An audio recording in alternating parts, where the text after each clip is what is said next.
Welkom bij Scheldermondig. Mijn naam is Jan Rubbens, presentator en wij nodigen mensen uit met passie. En deze keer passie voor schutterijen.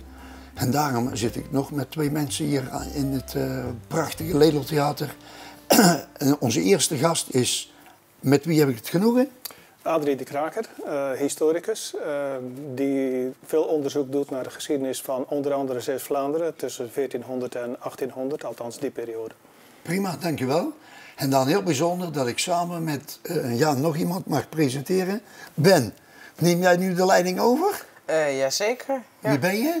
Ik ben Ben van Elderen, ik ben 14 jaar oud en doe soms een keer een stukje presentatie voor RTV Schelmond. Vandaag zijn we hier natuurlijk om het 500-jarige bestaan van Sint Sebastiaan, waarover u een boek hebt uitgebracht, te behandelen. Zou u kort kunnen uitleggen waarom Sint Sebastiaan nou zo heet, wat het precies is? Het is natuurlijk een schuttersgilde en hoe dat door de eeuwen heen is geëvolueerd. Ja, nou ja, Sint Sebastiaan, dat is de schutspatroon, de beschermheilige van de boogschutters. En Sint Sebastiaan heet zo omdat hij als Romeins officier sympathie had voor de christenen. Ze zelfs wilde beschermen.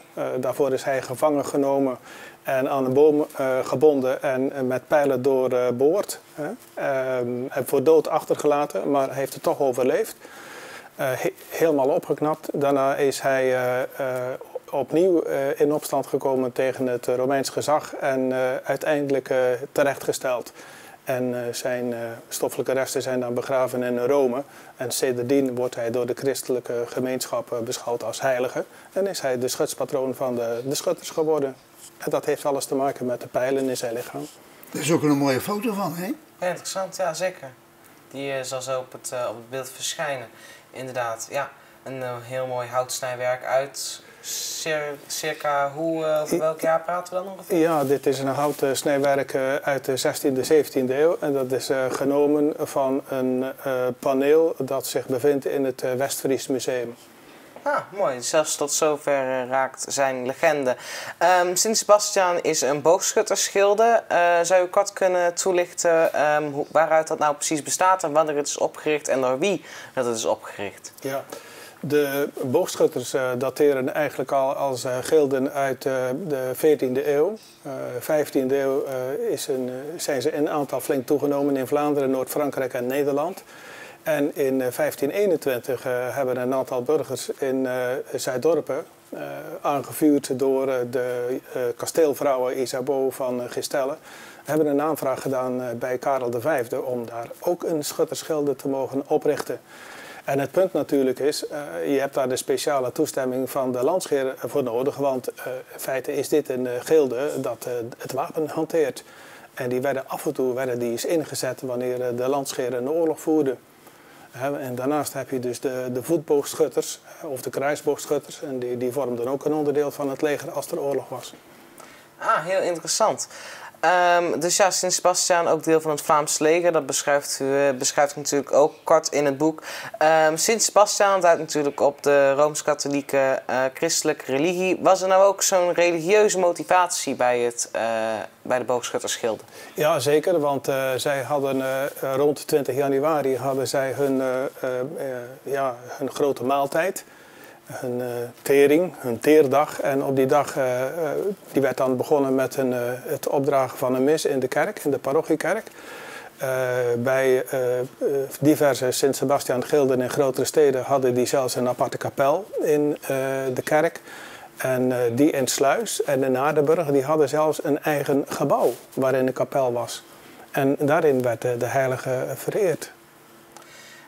Sint Sebastiaan bestaat natuurlijk 500 jaar, iets later opgericht als de meeste gilden hier in de buurt. Dat beschrijft u ook in uw boek.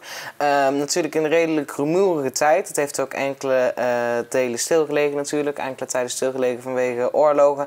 En hoe veranderde die religieuze motivatie nou in de tijd van de Calvinisten, in de tijd van de Franse invasie hier onder Napoleon en in de postmoderne tijd? Natuurlijk de ontzuiling Nederland. Ja, de Sint Sebastiaan als gilde is op traditionele wijze blijven bestaan totdat bijvoorbeeld Axel en het gebied Zuiddorpen werd veroverd door de Staatsen.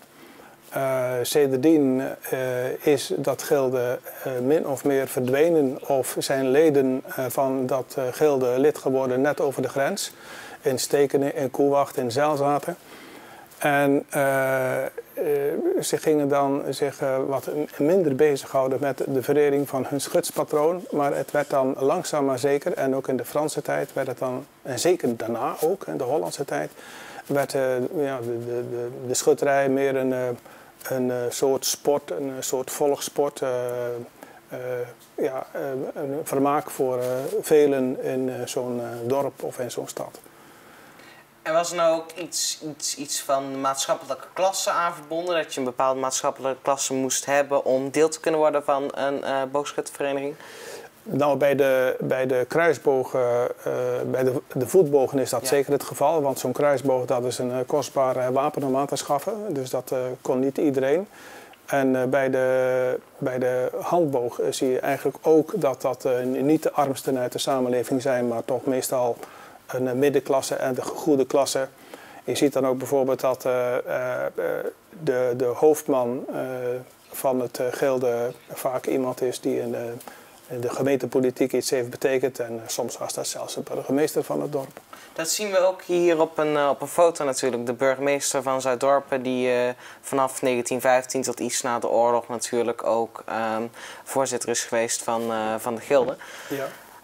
En dat laat ook die verwevenheid zien met de lokale politiek. Zou je daar iets meer over kunnen toelichten? Nou ja, de burgemeester, iemand die hoofd was van het gilde, die had aanzien. En als dat een burgemeester kon zijn, dan werd het aanzien van zo'n gilde alleen maar groter en er trok dan meer leden aan. Bovendien had zo'n gilde regelmatig toch wel eens een subsidie nodig of iets waar de gemeente iets voor kon betekenen. En dan was het handig om één of twee leden in het bestuur te hebben die ook in de gemeentepolitiek iets betekenden. En die ook daar inderdaad een vinger in de pap hadden. Ja. Verschilt Sint-Sebastiaan nou op sommige gebieden van andere schutterijen, gilden in de buurt? We weten dat het bijvoorbeeld later is opgericht, maar verschilt het ook nog op andere vlakken? Niet direct. Ik heb dus naast Sint-Sebastiaan van Zuidorpen ook de andere schutterijen bekeken, voor zover dat de bronnen toelieten. Dus voor de steden Sluis, Biervliet, Aardenburg, maar ook Hulst. En dan zie je dus dat tijdens de middeleeuwse periode, die laat ik dan lopen van 1400 tot 1600, hoewel dat officieel niet kan, maar als je kijkt naar de schutterijen, hoe ze zich gedroegen en wat ze allemaal deden, dan zie ik daar weinig verschil tussen. En dan zie je dus ook heel weinig verschil tussen die schutterijen onderling. Nou is het wel zo dat de positie van een schutterij van een stad toch wel, die hadden wat meer aanzien. Die kwamen echt op voor het aanzien van de stad, voor de eer van de stad. En die werden dan ook vaak uitgenodigd door andere Vlaamse steden om deel te nemen aan schutterstoernooien. En er waren zelfs schutterstoernooien waar gewone schutterijen van een gewoon plattelandsdorp niet welkom waren. Dat was te min. Ja, als we het hebben over Sint-Sebastiaan uit Zuidorpen, gingen die regelmatig naar schutterstoernooien? Waren die ook in het Zeeuwse land wel bekend? Voor zover ik weet in de vroege periode niet. Wat ze wel deden, en dat heet natuurlijk samen met hun schutspatroon, dat is dat ze elk jaar mochten deelnemen aan de processies die in Axel werden georganiseerd. De processie of de ommegang. Dat was als het ware, om dat heel kort door de bocht te zeggen, een religieuze optocht. Waarbij een aantal relieken en het heilige beeld van Maria of wie dan ook werd meegedragen. En al de gilden die gingen dan mee. En Sint-Sebastiaan ging dan ook mee. Als er een kruisboogvereniging was, dan ging die ook mee. En soms zelfs iemand te paard die dan de schutspatroon van de kruisboog schutters voorstelde, en dat was Sint Joris. Als we het dan hebben over het bestuur van schuttersgilden en dan Sint-Sebastiaan, maar ook andere schuttersgilden, dat stond natuurlijk opgeschreven in een oprichtingsoctrooi. Hoe zag dat er ongeveer uit? Zo'n oprichtingsoctrooi, dat is eigenlijk een doorsnee ordonnantie of octrooi uitgevaardigd op naam van de vorst. Dus in die periode 1521 is dat Karel V. En dat begint dan met Karel bij de gratie gods en dan volgen al zijn titels. Dat is een regel of 12 is dat lang. Want die man had nogal wat titels. Graaf en hertog en heer en noem maar op allemaal. Dan werd het verzoek herhaald. En wie dat waren. In dit geval was dat een gewone burger uit Zuidorpen die met name werd genoemd. En was dat ook mevrouw Isabeau van Gistelle. En dat was niet zomaar een mevrouw, die Isabeau van Gistelle, want zij is was de dochter van de grote ridder, de grote reiziger, Joost van Gistelle. En die man is in zijn tijd enkele jaren op pad geweest naar het Heilige Land. En is ook verschillende keren burgemeester van de stad Gent geweest. En Gent was de belangrijkste stad in Vlaanderen. Aha. Wat was nou precies de interesse van die Isabeau van Gistelle in het oprichten van een schuttersgilde in Zuidorpen? Nou, ik denk ook dat het een deel prestige is, een deel van de mensen aan je binden. En ik denk ook dat het gewoon pure belangstelling is, want je ziet dat veel edelen uit die tijd, ook in haar familie, die waren lid van diverse kruisbooggilden en handbooggilden in Vlaanderen. Ik dacht dat haar vader, haar echtgenoot, die zelfs ook nog heeft een belangrijke positie gehad bij de kruisbooggilden in Gent, rond 1500. Ja. Dus ja, die belangstelling die was er van nature. Je ziet dat ook bij Karel V en Philips de Schone. Dat zijn allemaal mensen die zien het hanteren van de handboog en ook van de kruisboog zien ze als een sport. Zoals ook daarnaast de valkenjacht en de gewone jacht. Dus als een sport van prestige om terug te komen op natuurlijk dat voor de middenklasse of alle klassen daarboven gold. Het aantal schietingen per jaar, staat ook in uw boek, gaat omhoog. Dus dat begon met ongeveer 6 schietingen per seizoen. En dat gaat nu richting de 15 of de 20. Kunnen we daar een zelfs nog groeiende interesse aan verbinden in de huidige tijd? Ja, dan gaat het over de periode van de tweede helft van de 19e eeuw. Hè. Dan waren er enkele schietingen in het jaar. En de belangrijkste schieting was en is nog altijd de koningsschieting. Waar degene die zich koning schiet, de koningsvogel afschiet en gehuldigd wordt met op een fantastische manier in zijn gemeenschap, in zijn dorp. Daarna breidt zich dat langzaam maar zeker uit. En dat zijn dan de zogenaamde wildschietingen, waar men in het begin schoot misschien op bepaalde stukken wild, maar later gewoon op bepaalde vogels. En dan kreeg je als beloning of een fazant of een kalkoen. En in de jaren 20 is dat begonnen, in de jaren 1920 enzovoort. En dat breidde zich steeds uit. Dat zijn de zogenaamde kalkoenschietingen. En na de Tweede Wereldoorlog, ja, dan explodeert dat bijna. Hè. Dan krijgen we in bepaalde jaren 15 tot 20 schietingen. En dat is dus niet mis. Waar op een gegeven moment in bepaalde jaren meer dan 1000 schutters, en er zijn ook heel veel vreemde schutters uit Vlaanderen, die komen naar Zuidorpen schieten. En eigenlijk is dat nog min of meer niet veranderd. Gelukkig niet. Waarom groeit die interesse nou in juist zo'n oud gilde in recente tijden? Is daar een beschrijving voor? Ja, ik denk dat het samen zijn is. Het samen een bepaalde sport beleven. Het is de kameraadschap. En wat natuurlijk belangrijk was voor het middeleeuwse gilde, daarom heet het ook een gilde, dat is dat men elkaar helpt. Dus wanneer een gildelid het een beetje moeilijk heeft, een moeilijk jaar, dan krijgt hij de steun van anderen. Dat kan financieel zijn, maar dat kan ook op een andere manier zijn. Ah, interessant. Dus nog steeds dat echte verenigingsleven. Ja. Wat dat betreft is er weinig verschil tussen de schutterij als gilde en de wevers als gilde. Is er binnen de weverij een slechte tijd, dan komt er ook steun op allerlei manieren van wat de rijkere gildeleden naar de armere gildeleden toe. Het gilde wordt gezien als één lichaam en degenen die daar lid van zijn, dat zijn de leden van dat lichaam. Ja. U bent een paar jaar geleden ook in de studio geweest. Dat was toen nog in Time Out, hier aan de andere kant van Oostburg. We nemen nou een kleine time-out voor onze volgende gast. Bedankt voor de tijd dat u hier gespendeerd heeft. En zullen we nog eventjes terugkijken naar uw video van 5 jaar geleden. Ja, dank u wel voor de uitnodiging, Ben en Jan. Ja, oké, graag gedaan. Ja. Veel van geleerd, hè? Ja, zeker. Praktisch ook nog geschiedenisles geven? Ja, ik geef nog altijd les op het Zeldere Steeland College in Terneuzen. En het enige wat ik daar doe is aardrijkskunde geven aan de tweetalige klas. Dus dat zijn maar 6 uren. Dus dat is 6 uur aardrijkskunde in het Engels. Oh. Had u nog iets te melden voor de kijkers? Nou, ik zou zeggen, kijk uit naar het boek dat binnenkort verschijnt en naar de informatie die over de cursus verschijnt. En probeer eens met andere ogen naar ons landschap te kijken. Ja. En bovendien, we hebben het niet verteld, maar jij bent in Zaamslag woonachtig en geboren. Ik ben in Zaamslag geboren. Ik ben daar terug gaan wonen. En dat is een van de mooie 17e-eeuwse polders met rechte straten en rechte percelen, net zoals de Generale Prins Willempolder.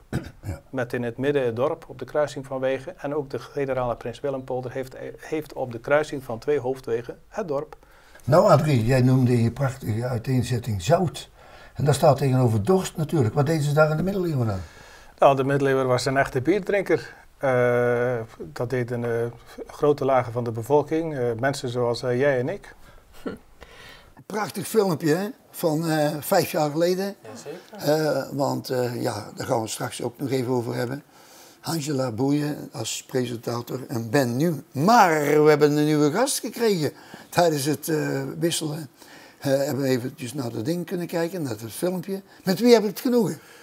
Ik ben Erik, Erik van Geetsum. Ik ben de secretaris van Schuttersgilde Sint-Sebastiaan in Zuiddorpen. In het prachtige Zuiddorpen. Ja. Bekend van de asperges? De asperges, restaurant, een café, een frituur en natuurlijk ons Schuttersgilde. Ja, dat wil ik graag horen. Goed, Ben, nou als jij ook vragen hebt, dan mag je het gerust even stellen natuurlijk. Ja, zeker, prima. Komt nou Erik, vertel eens, hoeveel leden hebben jullie? Op onze ledenlijst staan tussen de 60 en de 65 mensen. Waarvan er een stuk of 20, 25 echt actief deelnemen aan de schutterijactiviteiten. Ja. En Erik, jullie hebben aan Adrie de Kraker gevraagd om dat boek te schrijven. Waarom hebben jullie dat gevraagd? Ons gilde, Adrie stipte het daarnet al aan, ons gilde bestond in 2021 500 jaar. Helaas hebben we dat toen niet kunnen vieren vanwege de beruchte coronapandemie. En onze toenmalige voorzitter, Ademar van Waas, die wou het toch iets tastbaars geven aan het jubileum. Voor de kijkers ook van in het buitenland, die is helaas overleden, hè? Ja, die is helaas overleden. Ja, klopt. Ja. Oké, maar die heeft daar dus aangezwengeld? Hij heeft het aangezwengeld. Hij is eigenlijk de initiatiefnemer ervan. En via zijn we dan ook bij Adrie de Kraker terechtgekomen. En het resultaat ligt hier op tafel. Het is een geweldig boek geworden. Ja, terecht dat je terecht kwam bij Adrie natuurlijk, hè? Ja. Zeg, en hoeveel is de oplage? We hebben een 600 boeken laten drukken, waarvan er op dit moment al een redelijk aantal verkocht zijn. Het boek is nog steeds te koop voor €35. Eventueel komen er nog verzendkosten bij, maar dat is €6 of €7 dacht ik, dus dat valt wel mee. En bestellen kan het via de e-mail, en dat is eigenlijk heel simpel, Sint-Sebastiaan Zuiddorpen, @gmail.com. En als ze jou tegenkomen op straat of andere leden? Bovendien is het staat ook nog in ons clubhuis, in ons verenigingsgebouw. En 1 keer per maand organiseren we een schieting, waar iedereen welkom is. En daar is het boek ook te koop. Ja, want we hebben een prachtige foto van jullie overzicht van het terrein. Zou je dat even toe kunnen lichten? Jazeker. Ons terrein prachtig, is 2 jaar terug helemaal gerenoveerd. De 3 masten die je ziet staan, dat zijn de schuttersmasten, de wip, zoals we zeggen. Dat is een beetje een oude benaming. Een wip, vroeger waren er 2 palen met een 3e paal ertussen. Die konden ze laten kantelen om de vogels die je hier kan zien. Ja, daar gaan we straks even over hebben. Maar zo'n mast, hoe hoog is die ongeveer? De mast zelf is dik 30 meter. En de hoogste vogel die erop staat, die zit op 28 meter. Ja, en sinds 1521, hè? Prachtig, hè? Ja. Goed, dit boek. Hoe lang zou Adrie erover gedaan hebben? Weet jij ongeveer het start zijn dat hij het verzoek gekregen heeft? Ja, dat was toch al ruim 2 jaar voordat het jubileum er was. Dus 2019? 2018, 2019 is het initiatief eigenlijk wel door wel 2021 corona. Ja, dat was voor Adrie natuurlijk ook niet makkelijk om met de reisbeperkingen die er waren. En veel archieven zitten in België. Ja. Kortrijk, Brugge, Gent. Ja. Ja, dat is natuurlijk uit de grens niet over mag niet makkelijk. Nee. Dus ook dat is met wat vertraging gelukkig toch wel tot stand gekomen. Oké, nou prima. Dat boek heb je mooi aangeprezen. Maar dan heb je een aantal gebruiksartikelen hier zo. En dan ben ik toch benieuwd hoe nou zo'n uitleg is van wat hier voorin geplaatst is. Kun je dat even uitleggen aan de kijker? Ja, zeker. Ik zal even een pijl pakken. Die kunnen we laten zien. Dit zijn de pijlen waar we mee schieten. Het ding wat er voorop zit, dat noemen we de bout. En de bedoeling is om recht omhoog te schieten. En dan staat daar een mooie muit. Hey, en dat noemen ze een muit. Ja, maar dit is wel een model, dit is kleiner. En die onderste lat, dan moet je ongeveer denken dat die ongeveer 1,5 meter breed is. Weet je wat, zullen we even met de top beginnen? Ja, blijf maar even zitten als je wil, maar de top. Hoe noem je dat? De top, dat noemen we de top of de hoofdvogel. Ja. En als je de hoofdvogel afgeschoten hebt, ja, dat is ook een soort spreekwoord of gezegde, dan heb je het goed gedaan. Ja. En dan daarnet onder, daar zitten dan de 2 zijvogels en de 2 kallen. Een kal is ook een soort vogel, maar niet de hoofdvogel, het is een beetje een mindere vogel. Okay, ja. En daaronder staan dan de kleine vogels. En de bedoeling is dan om die met die bout te raken en van die pen af te schieten. En wanneer heb je nou gewonnen? Degene die de meeste punten afgeschoten heeft. Of en wat is de puntenverdeling ongeveer? De hoofdvogel is 4 punten. Dan is de zijvogels die zijn 3 punten. De kallen zijn 2 punten. En de gewone vogeltjes, dat is 1 punt. Oké. En ja, tot als ze er allemaal afgeschoten zijn, tot zo lang schieten ze natuurlijk? Nou, nee hoor. Een schieting die duurt standaard 4 uur. Dus wij beginnen meestal om 2 uur. En dan is het om 6 uur, 6:30 is het dan gedaan. Dan maken we de ronde nog vol. En dan is het gedaan. De vogels die er dan niet afgeschoten zijn, die worden verloot. Oh. Ja. En voor die loten, die kunnen ze kopen? Nee, iedere schutter die zich inschrijft en die meeschiet op die schieting, die legt ook geld in. Meestal is dat €3,5 per wip. Als we op 2 wippen schieten is het dan €7. Als we op 3 wippen schieten is het €10,50. Maar het geld wat dan over is, wat nog op de wip staat, dat wordt verloot. Okay. Dus elke schutter die heeft ook een nummer. Ja. Ook met loting bepaald. Dus als je geluk hebt en je hebt niks afgeschoten, dan heb je nog kans dat je nog iets hebt als zijnde een lot. Ja, mijn roots liggen in Brabant. Ja, daar zijn ook ontzettend veel Sint-Sebastiaanse gilders. Ja. En ja. Ik heb iemand in de familie en die is koning. Kun je het even uitleggen? Dat klopt. 1 keer per jaar doen elk gilde afzonderlijk de koningsschieting. En die koningsschieting, dat is ervoor bedoeld om de koning van dat jaar te bepalen. Op dat moment staat er maar 1 vogel op, dat is de hoofdvogel. Ja. En er wordt net zo lang geschoten door de leden van het gilde, totdat die eraf geschoten is. Okay. En als de ronde dan volgemaakt wordt en is er maar 1 keer afgeschoten, dan is degene die hem afgeschoten heeft, is dat jaar koning. Oké. En zijn er dan in jullie leden die wel eens meer koning zijn? Ja, klopt. En het is zelfs zo sterk als je 3 keer achter elkaar, 3 jaar achter elkaar de koningsvogel eraf schiet en koning bent, word je automatisch keizer. Zo. Keizer van het gilde. En afgelopen jaar hadden wij dus inderdaad Patrick, wat een hele goede schutter is. Wat is zijn achternaam, Patrick? Patrick Gouwen, uit Zuidorp. Dat is wel een gouden leed. Europees kampioen, toch? Hij is ook Europees kampioen en ja, klopt. 2017. En op wat voor leeftijd begint nou iemand aan zo'n schieting mee te doen? Nou, dat moet je daar een rijbewijs voor hebben? Nee, je hoeft er geen rijbewijs voor te hebben. Nou, zoiets, ja. Het is wel handig als je naar een andere schieting wil dat je met auto kan rijden. Maar Nee, ik bedoel... iedereen die kan het. We doen ook, de donderdagavond is bij ons de oefenavond. En dan komt er ook wel jeugd oefenen. En hoe zit het dan met de veiligheidseisen? Je moet altijd naar boven blijven kijken als je geschoten hebt. Want de pijl die gaat hard omhoog, maar die komt net zo hard weer naar beneden. Ja, zeker. Dus je moet zorgen dat je er niet onder staat dan. Ja, kijk, hier hebben we een foto van de... Dat is Patrick. Ja, Ja, mooi hè? klopt. Ja. Dus behalve een goede ogen, moet je ook spierkracht hebben. En dan kom ik op... Hoe weet je zo'n ding? Laat het maar even liggen. De boog. Ja? Ja, dit is een traditionele boog. Eigenlijk wordt dat ook wel een lattenboog genoemd. Waarom? Ja, het zijn 2 latten die met een middenstuk aan elkaar zitten. En daar zit dan de draad, dat noemen we de pees, die zit daartussen. En dit is een boog die, hoe verder je hem uittrekt, hoe meer kracht dat hij kan Maar leveren. kun je even voor de camera doen? Ik denk dat je dan zo moet doen, hè? Kun je het eventjes zo? Ja, Eventjes het gebaar zonder dat hij... Ja? we trekken hem zo omhoog. Dus we staan met de boog en we trekken omhoog. Oké. En ben jij links? Nee, dat is lastig uitleggen, want we hebben het over linkshandige bogen en rechtshandige bogen. Ja. Maar dat wordt eigenlijk niet bepaald of je met een linker of een rechterhand schrijft of links of rechts bent. Maar dat heeft ermee te maken welk oog dominant is.